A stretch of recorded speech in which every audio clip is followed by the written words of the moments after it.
Assalamualaikum warahmatullahi wabarakatuh.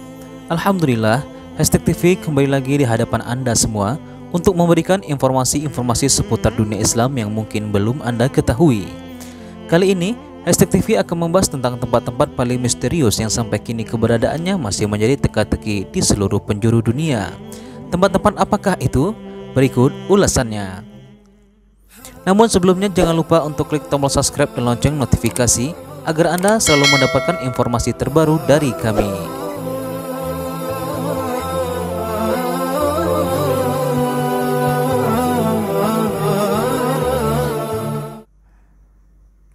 Yang pertama, kerajaan Nabi Sulaiman alaihissalam.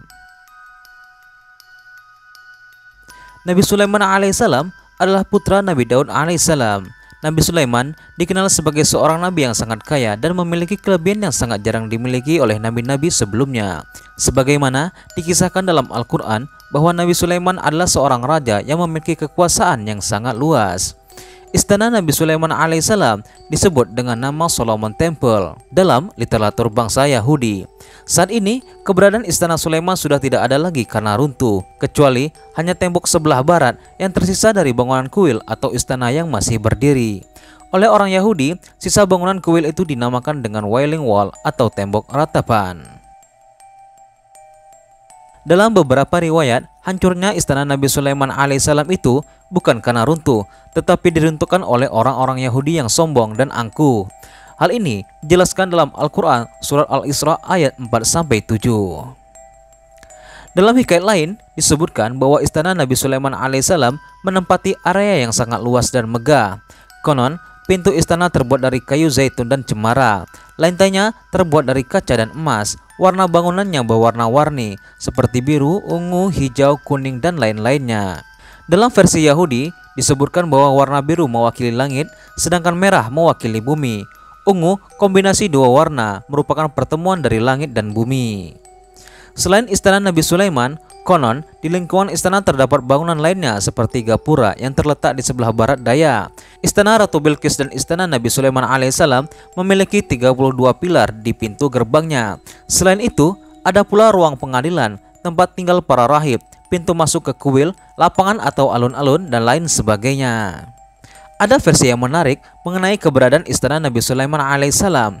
Konon, salah satu kekerasan sikap Yahudi untuk merebut Palestina dan menghancurkan Al-Aqsa disebabkan oleh keberadaan istana Nabi Sulaiman alaihissalam tersebut.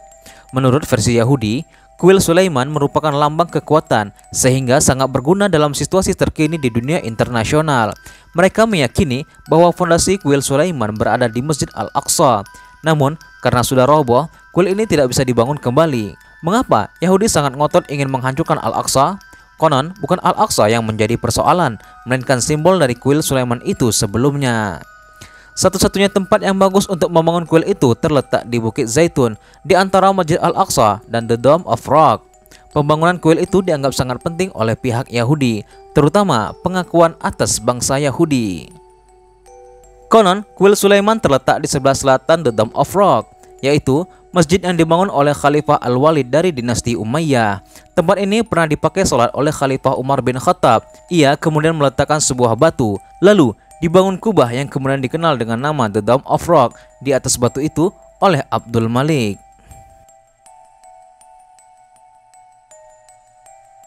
Yang kedua, Sumur Barhut. Beberapa tempat di bumi masih menyisakan misteri yang belum dijelajahi oleh para peneliti, termasuk Sumur Barhut. Sumur ini disebut-sebut bukan digali oleh manusia, tetapi dengan bantuan bangsa jin. Bahkan, sumur ini adalah sebagai sumber air paling buruk di dunia. Dalam kitab Irsyadul Ibad dijelaskan bahwa Sumur Barhut dijadikan tempat berkumpulnya ruh orang-orang kafir. Barhut sendiri adalah sebuah legenda yang masih dalam perdebatan hingga saat ini, termasuk apakah di sana lokasi disimpannya roh orang kafir.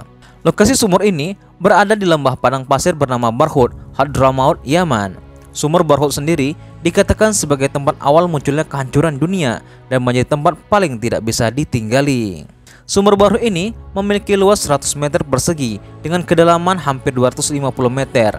Dalam sebuah hadis dari Ibnu Abbas, Rasulullah Shallallahu Alaihi Wasallam bersabda, Sebaik-baiknya air di atas permukaan bumi ini adalah air Zam-Zam, karena di dalamnya terdapat zat yang dapat mengenyangkan dan obat dari penyakit. Begitu juga seburuk-buruknya air di atas permukaan bumi ini adalah air dari sumur Barhut yang terletak di Hadramaut. Seperti kumpulan belalang yang di pagi harinya sumur tersebut memancarkan air, kemudian pada sore harinya mengering yang tidak terdapat berkas basah apapun di atasnya. Menurut Syekh Umar Musaibah, salah satu ulama di kota Tarim, mengatakan, jika di sana memang banyak makhluk dari kalangan jin yang menempati lembah tersebut, meskipun masih banyak perbedaan pendapat tentang sumur tersebut di kalangan para ulama. Sumur bau sendiri disebut sebagai tempat kumpulnya roh orang-orang kafir, seperti diriwayatkan oleh Abdullah bin Umar. Sesungguhnya, ruh orang kafir dikumpulkan di Barhut, sebuah lembah di Hadramaut, dan ruh mukmin di Jabiyah. Telaga Barhut ada di Yaman, dan Jabiyah ada di Syam. Yang ketiga, Jabal Kaf.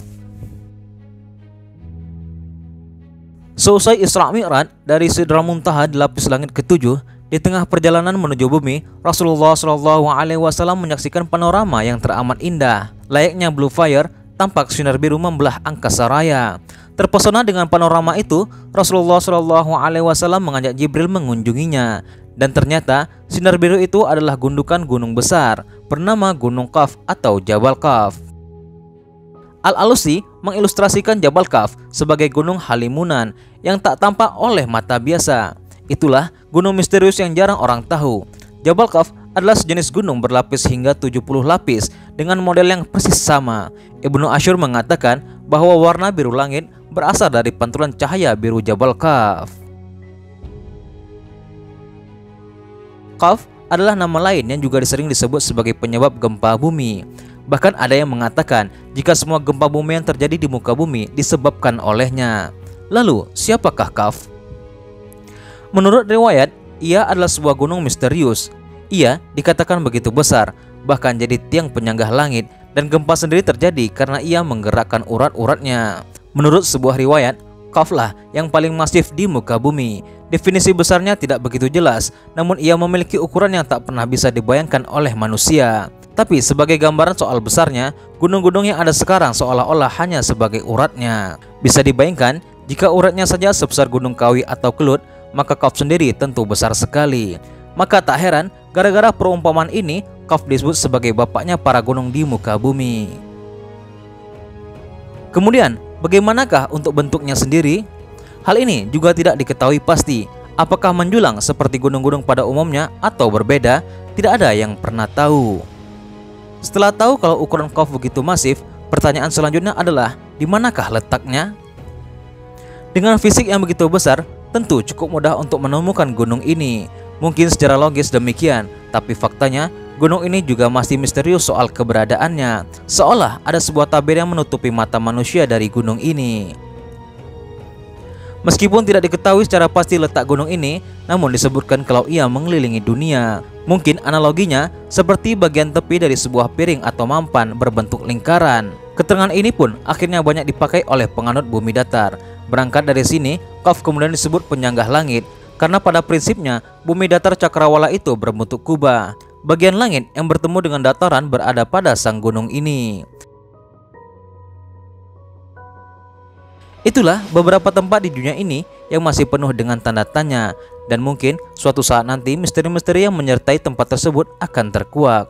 Semoga apa yang telah kami sampaikan dapat menambah wawasan kita seputar dunia Islam dan menjadi ibrah bagi kita semua.